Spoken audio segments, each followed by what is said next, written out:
இன்றைக்கி வாழைத்தண்டு கூட்டு பார்க்கலாம் வாங்க. கிட்னி ஸ்டோன் பிரச்சனை இருக்கவங்க கண்டிப்பாக வாழைத்தண்டு வீக்லி ஒன்ஸ் எடுத்துக்கணும். வீக்லி ஒன்ஸ் ஆர் ட்வைஸ் எடுத்துக்கோங்க. இந்த மாதிரி வாழைத்தண்டை ரவுண்டாக கட் பண்ணும்போது நூல் வருங்க. அந்த நூலை கையை வச்சு இந்த மாதிரி சுற்றி எடுத்திங்கன்னா அந்த நூல் வந்துடுங்க. ஒவ்வொன்றா கட் பண்ணி இந்த மாதிரி கையை வச்சு சுற்றும்போது இந்த மாதிரி நூல் வருங்க. அதை கம்ப்ளீட்டாக எடுத்துருங்க. ரவுண்டாக கட் பண்ணதை பொடியாக கட் பண்ணி வச்சுக்கோங்க.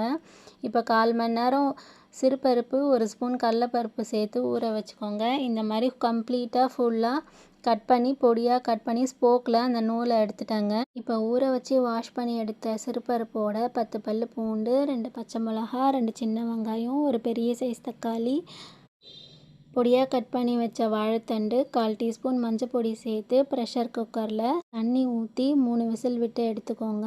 இப்போ தேங்காயில் ஒரு பச்சை மிளகாய் சேர்த்து கொஞ்சமாக ஜீரகம் சேர்த்து கொரப்பாக அரைச்சி எடுத்துக்கோங்க.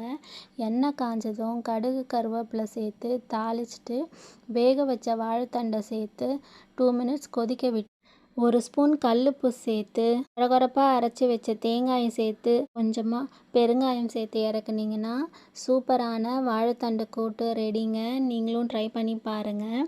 முக்கியமாக கிட்னி ஸ்டோன் பிரச்சனை இருக்கவங்க வாழைத்தண்டு கூட்டு, வாழைத்தண்டு பொரியல் ட்ரை பண்ணி பாருங்கள். இப்போ லஞ்சுக்கு நம்ம வாழைத்தண்டு கூட்டு, பீட்ரூட் பொரியல், ரசம், மோருன்னு சாப்பிட போகிறோங்க. இந்த காம்பினேஷனில் ட்ரை பண்ணி பாருங்கள். வீடியோ பிடிச்சிருந்தா லைக் பண்ணுங்கள், கமெண்ட் பண்ணுங்கள், மறக்காமல் சப்ஸ்கிரைப் பண்ணுங்கள்.